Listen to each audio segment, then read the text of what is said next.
Hi guys, and welcome to this week's video tutorial on basic big game tactics. This should be chapter 8 on maneuvering material, section 2 on leveraging the situation by means of checks, discovered attacks, etc. to maneuver your material. So without further ado, let us begin. This would be, as can be seen from the board, red would have a full guard, one chariot, one cannon, one horse, two pawns. Black could have identical material, one chariot, one cannon, one horse, two pawns, a full guard. Red would have the extra pawn in this situation, and red was attacking. Now in this example, it would be black's turn to move. So as can be seen, red is applying a lot of pressure on black's right flank. The horse is about to be captured. So how can black leverage the situation and turn this position around into to his favor? Now, if black were to move, for example, if black were to move, retreat his cannon, try to apply a pin, black would simply capture the horse, protect his horse, and still have a favorable position. The cannon can move forward for attack, and the horse will be prepared to capture the elephant. So obviously, retreating the cannon is not advisable. Instead, it will be better for black to try to try to threaten red with a checkmate to maneuver his material. The first move would be to play c8 -3,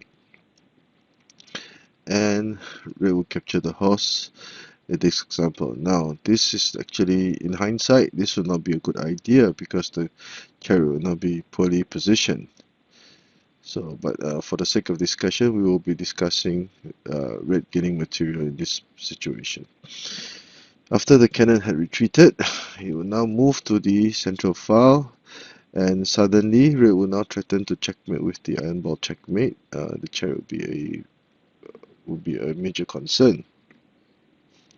So red tries to move his king to safety, but black will first deliver a check. Again, he will capture the pawn with this move and still threaten to checkmate, forcing the king out again. And black will repeat another check, forcing the king in before capturing the other pawn to threaten to checkmate again. So we shall take a pause at this. As can be seen, in this situation and the situation earlier, red would have gained 2 extra pawns. Sorry, what is it? Black would have gained 2 extra pawns and still command the initiative.